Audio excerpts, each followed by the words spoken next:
coordinators and contractors and invited guests. Uh, Thank you again for joining us on this It's already done, I think. update. And looks like we need to mute a few folks there, Cindy. Thank you very much. But we trust that all of you and your loved ones are well and safe during these unprecedented times, as we stated before. Thank you again for joining us on this second webinar to provide you with an update, being that you are where the rubber meets the road, literally, and pardon the pun. Again, we can appreciate the amount of phone calls and inquiries regarding your program status, reiterating that this pandemic has presented tremendous challenges, which has impacted us all. I know that all of you can share stories of parents pleading for special allowances of their kids, but as we know that we are following the guidelines set forth by our leadership. This virus is just like traffic crashes and fatalities. It doesn't differentiate on who it affects. So I'm sure that you can identify with that. This webinar is being recorded. All comments will be part of the record. The fact that we're holding this webinar is no indication of a proposed restart date, or is there one in the near future? This is not a location to air any kind of political or personal views. Everyone will be muted. If you have a question, comment, or want to ask for clarification, use the raise your hand feature and you can be recognized and unmute yourself and make the statement, or you can type your question in the comment box to the presenter. Actually, I would rather have you type it to Cynthia Taylor, who is a participant on the call. However, she is the host and she is my right-hand person. Actually, she's both hands for me. So Cindy will handle it. She will either read your question or just tell you to go ahead and unmute yourself. And Cindy, just go ahead and allow them to unmute themselves if it's something dealing with what we're talking about at the moment. Otherwise, there will be a parking lot at the end of the presentation where we can have kind of an open forum to discuss anything that you would like to have clarified or discussed. So the agenda for today looks like this. We will have a I plan on having a few comments, but what I'll do is I'll update you on some comments that have been made by administration and the planning that is going on behind the scenes that you all don't know about. We will also discuss the systematic restart plan. Cindy, do we have some updates of some poll results? If we don't, that's fine. I'm sorry, can you repeat that? I was muting some individuals. Do you have any of those poll results that I know you were working on up until a few minutes ago? You don't have to answer that now. Also, our apologies for the late poll last week. However, we were faced with questions from the General Assembly and the Division of Motor Vehicles, which were very valid and pertinent questions, which the information that is needed would help to facilitate the reopening or the restarting of the program. So when those questions come to me, I need to figure out a way to get the feedback from you all, because me sitting in Raleigh or actually in Charlotte, I'm not privy to all the information that you may be able to share with us, and you'll see how that works in just a few minutes. Okay, so let's move forward into the program.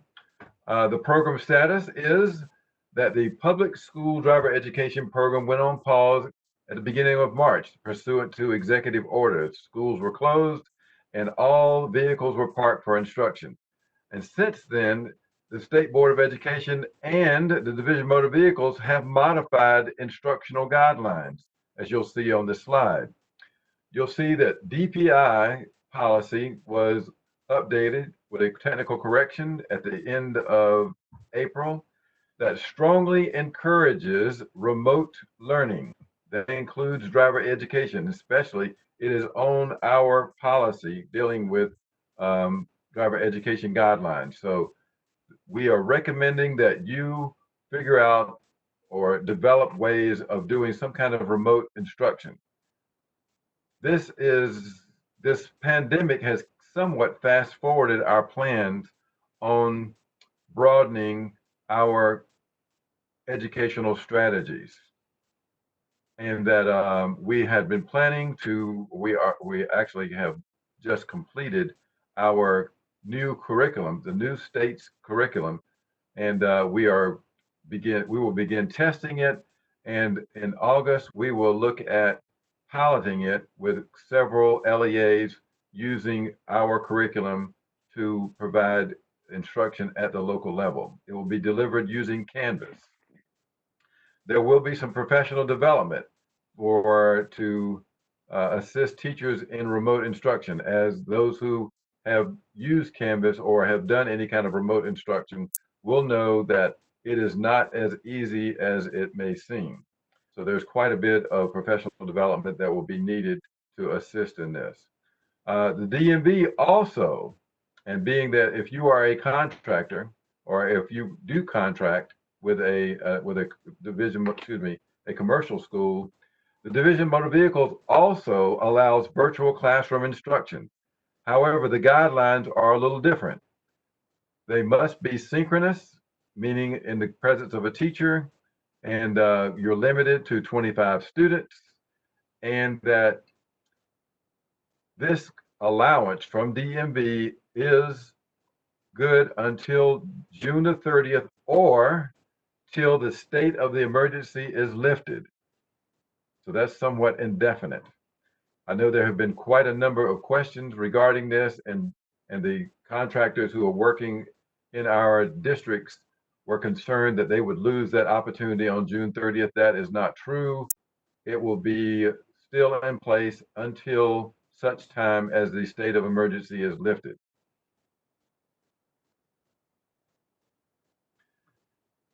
So the state of the current, we're currently in a situation where we were not included in the governor's phase 2 of the reopening plan. So we're behind the wheel is still on pause. Although school is out for most of you and the program remains on pause until we get the green light, you are still not able to do any driving, because I know that you know that the program was supposed to be closed until school was out. Well, school is out, but our program is still the BTW part is still on pause. That's what I'm trying to say. So going forward, your superintendent is following the directives of the state superintendent, where normally after the state superintendent states that you can teach the program, it will still be your local district's requirement to restart the program locally. So once we're given the green light, the local superintendent will institute the practices or the required things that we set by DPI and as the emergency response team. Then you will create your own plan of action using those requirements and recommendations. So work group indications are that superintendents are looking for guidance, which will also most likely include local health agencies. Okay. Shirley Williams might have a question. I think she was requesting to work on the screen, Cindy. Okay. So BTW remains on pause as social distancing requirements presently do not appear to be easily compatible with in-car instruction. And we do not know when that guidance will lift. So we plan to continue this series of webinars to keep you updated. Now, moving forward, this is what's happening at the state level. You'll notice on this slide here, let me move that off again. Ms. Williams, do you have a question? Shirley Williams?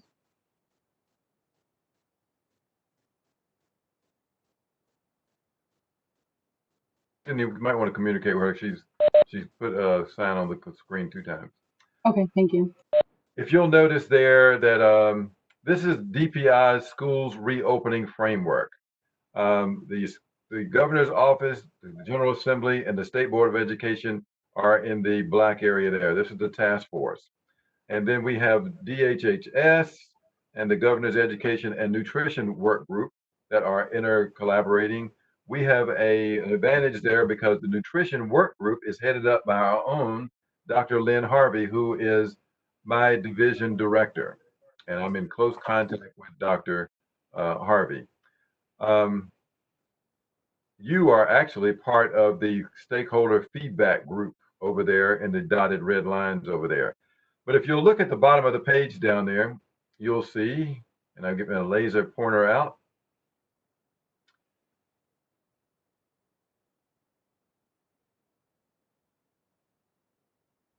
Right here, again, it's not working again today. Cindy, why does that happen? If it doesn't work, it's Cindy's fault. On the bottom down there, the work group leads, where you see school operations and facilities and school nutrition and transportation. This is where driver ed is. I'm working in this work group. Transportation and myself are working and have our own little work group inside of there, and we're working to provide information back to this particular work group, which is school facilities. And then there will be a recommendations that will be fed back to your superintendents through DPI. So that's what's going on right now. These are some of the things that are being discussed. We've got key focus areas such as student health protocols, safety, and all the rest of those bullets down at the bottom. If you'll notice the last bullet at the bottom on the left-hand side of the page is extracurricular protocols, including sports clubs and scholastic activities. That's where we are. And there's a number of other items that are being considered down there. So I think now I've got my highlighter. There we go. At any rate, we turn the page. There are a number of things that are being discussed, and that such as the increased social distancing goals, structural and physical space modifications to enforce distances, limit density, and minimize the opportunity for sustained exposure. As you can tell, that driver education, classroom and behind the wheel are quite challenging in trying to consider these things that may help to spread any kind of virus. Then you've also got to implement the hygiene protocols and those other items there. We continue moving over. There's a number of pages here, monitoring the workforce and the student health protocols. We're going to be, the goals are also to protect vulnerable populations. And then we're also providing education to build awareness and combat misinformation. Obviously, driver education is a safety industry, and that we are a prime place to disseminate the correct information. So I have a overall plan to help to solidify driver education's position in the total school atmosphere, and that driver education teachers should be looked upon as being those who can share up-to-date and most accurate information regarding anything dealing with traffic safety, and in this case, um, uh, health and safety of the students. Okay. Um, Moving forward. So a lot of things are being considered. You got resources, you got people, training, substitute teachers, a lot of people, ancillary staff, nurses that are there at the schools, equipment that is going to be needed, the processes that will be following, and the messaging that we are trying to disseminate properly to the parents, students, and the rest of the general public. I hope you can understand that the situation that we're in, that we teach risk management and risk assessment. So even though that I know that many of your staff are still not receiving checks or paychecks, we do have to look at it from the position of being safety educators and what message are we're providing. However, the purpose of this webinar is to show you that there are plans being made and that we would want you to share those with properly as they come about. All right. So that's what's being done at the state level. So our systematic restart plan, you'll be excited about, is that we have not waited for a green light to get started.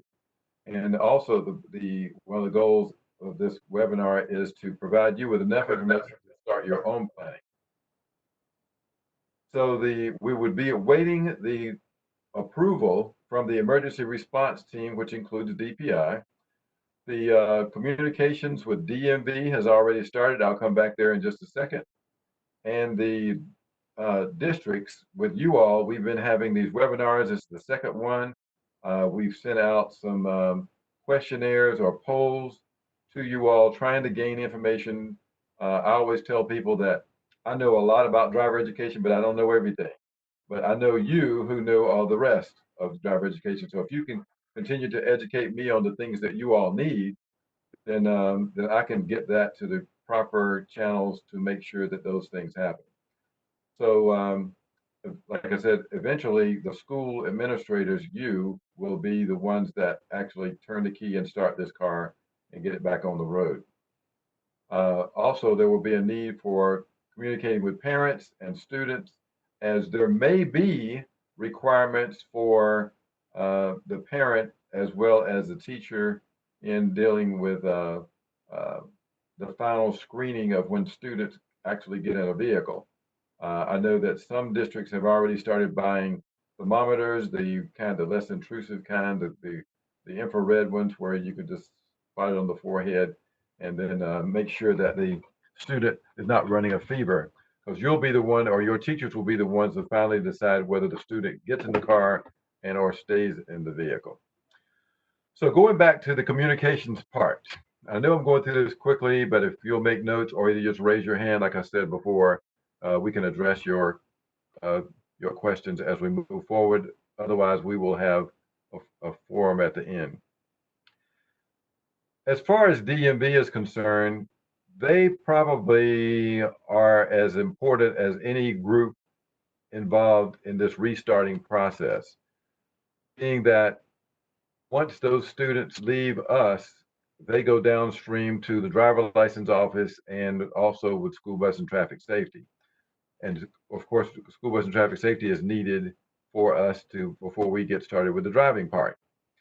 I've had we had a very encouraging meeting last week and obviously some meetings before then, but we're very excited as to the progress that we are making regarding what we can do collaboratively and what we can do to help the driver license offices reopen. They are going to be a key in helping us or helping the program get restarted, being that um, the driver license offices will need to reopen approximately 50 license offices to help facilitate the students once they finish the behind the wheel part. Obviously, school bus and traffic safety will be instrumental in checking the eyes. I was hoping that we would have Paul Deloe, who is the supervisor of school bus and traffic safety, to provide us with a scenario of how we would get eyes checked. But basically, it comes down to this, that your local driver education program specialist, the DEPS, will be working with you to determine what would be the best process. There have been many processes mentioned, but we are most likely it would involve some kind of mass testing, somewhat like even a drive up, where just like I know that a lot of you are going through graduation right now, is that the students would be able to drive up in the automobile and then get out, go into a place, do the eye check, get the forms filled out, and then leave. Coordinating with your school to have a place where this could be done. and adhering to social guidelines or social distancing guidelines would something that you would need to make sure that you have plans for. All right, moving forward.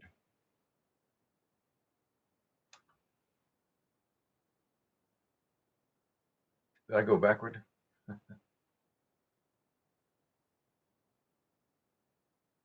Cindy, do you have any poll results that you can share with us? I do. Which ones would you like to know?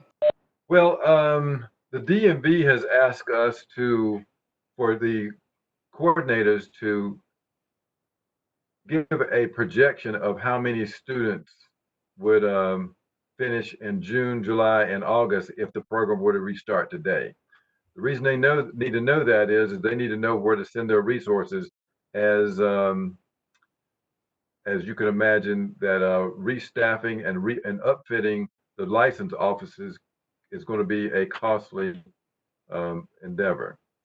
So that being said, kind of there's not really any way we can share with you those statistics, but as far as teachers teaching remotely and how difficult would it be to teach remotely, some of that information there, Cindy. Okay. We so far we have 63 responses. We're missing about 50 district responses. So keep that in mind, everyone. The number we have 21 out of the responses that say yes, they are using remote learning. 40 of them said no. There are, on average, there's 21% of their students that do not have internet at their residence. There are well over 2,000 students per month that the districts expect to attend the DMV to apply for a permit. There are Right now, we have well over 2,000 kids that are currently waiting for behind the wheel that have completed the classroom and just waiting for behind the wheel. Okay. Okay.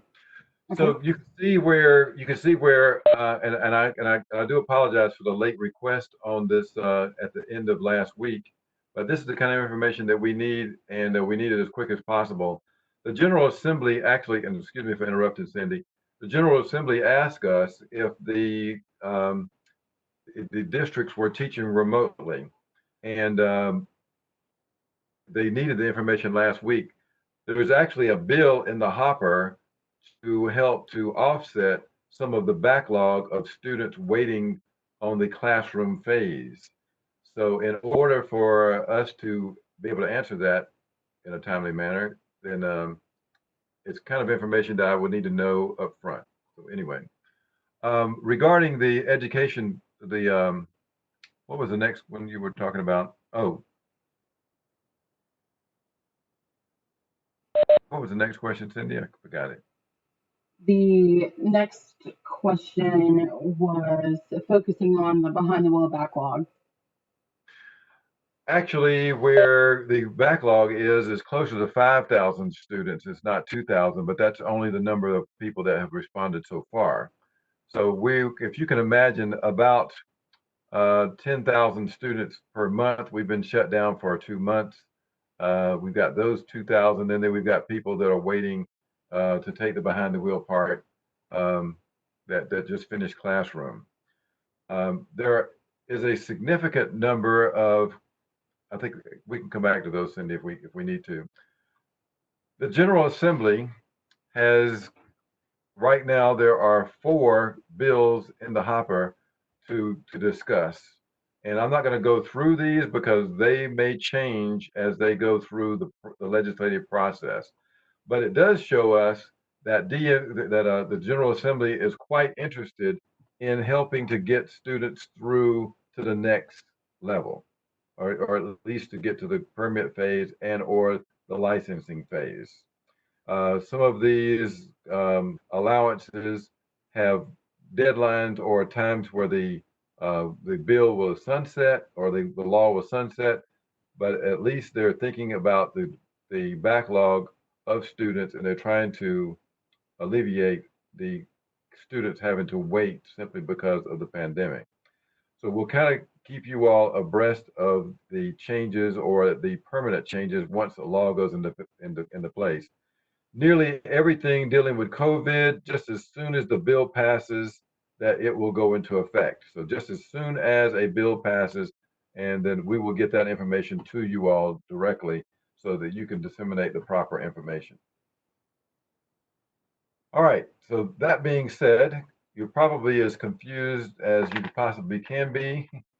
I'd like to open the floor up for any kind of questions you'd like to ask, or clarifications of anything that we've gone over. And if you want to, you can raise your hand or just unmute yourself and start talking there. At this time, there are no questions in the chat. So that's scary. Either I bored them to death or they're scared to death or whatever.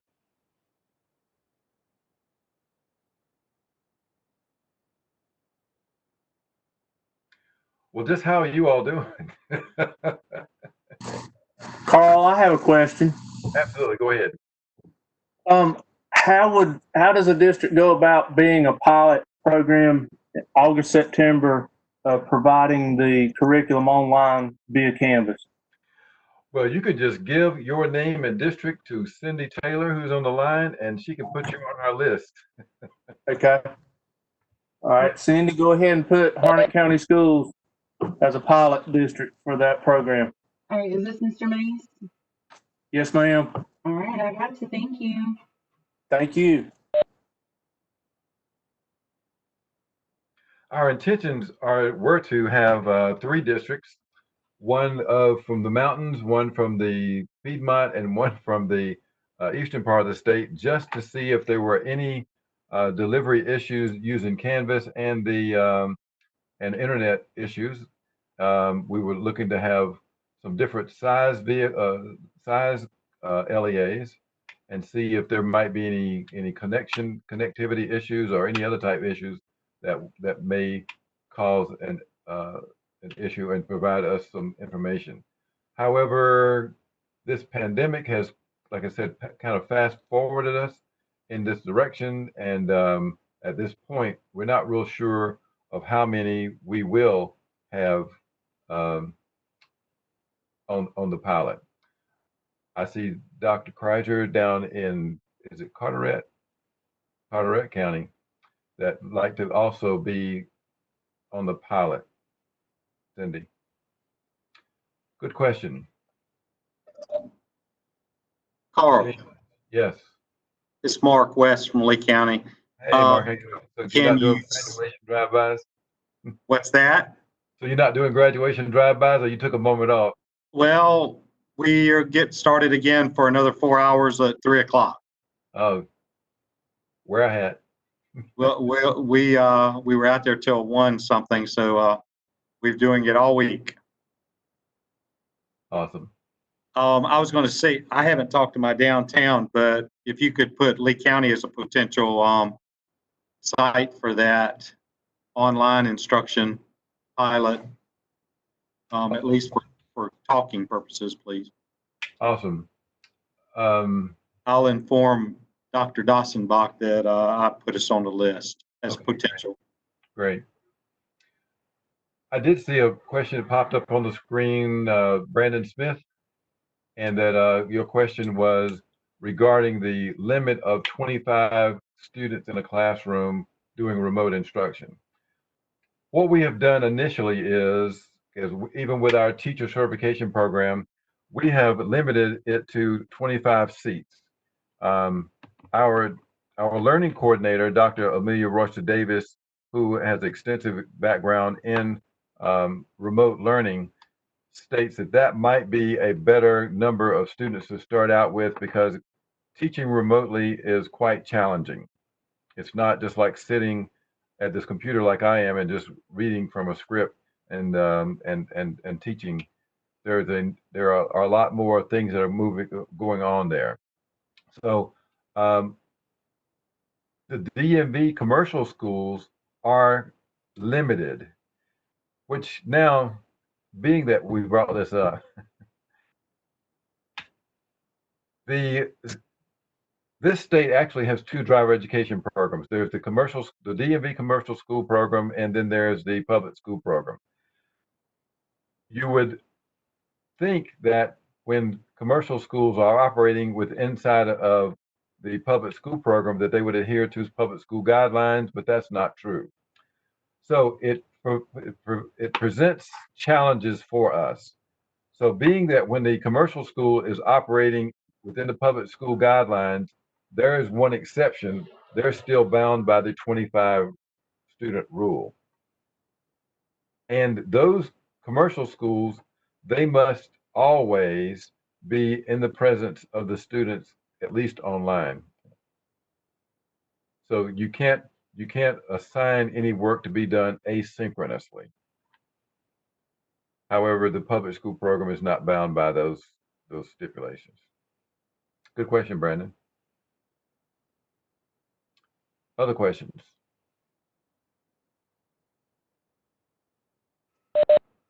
There are no more questions in the chat.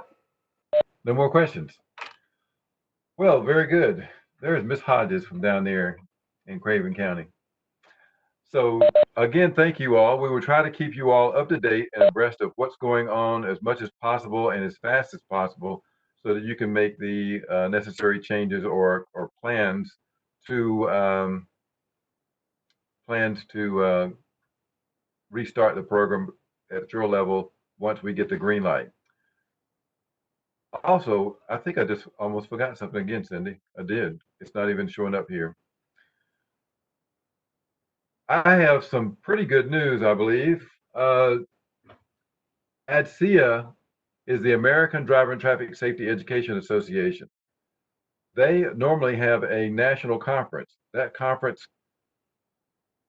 sometimes will give as much as 2.5 CEUs of credit or 25 hours of contact hours if you're a DMV contractor or a commercial school. This conference this year will be virtual, obviously at a tremendously discount cost. And we're thinking that it's going to be around $50. I will provide you with more information on registration for the conference. There is a tremendous amount of information nationally, which the teachers and you coordinators, administrators can benefit from. If I had not been part of ADSEA for as long as I have been, I would not be able to run this program as well as I do. Sorry about that. So anyway, I would highly encourage your teachers to, if they need professional development credits, then this would be a great opportunity to get some of those. It will be toward the end of July. I will get that information to you as soon as possible. This is an allowable expense from using your driver education funds.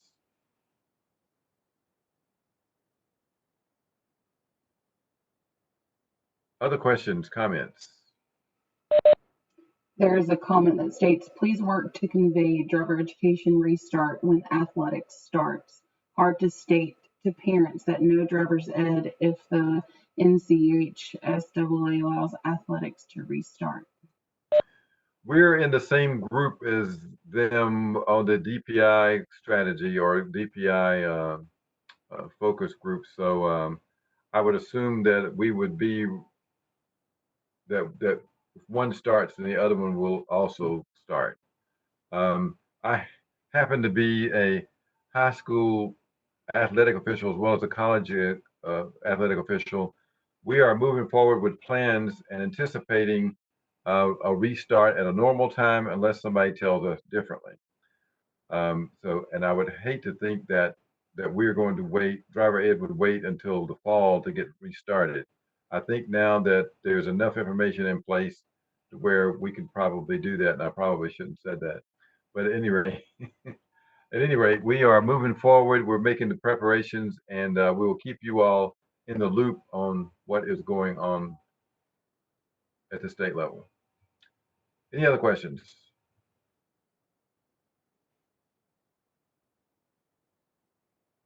Well, very good. I will motion to adjourn this meeting and stay safe. Don't touch your face.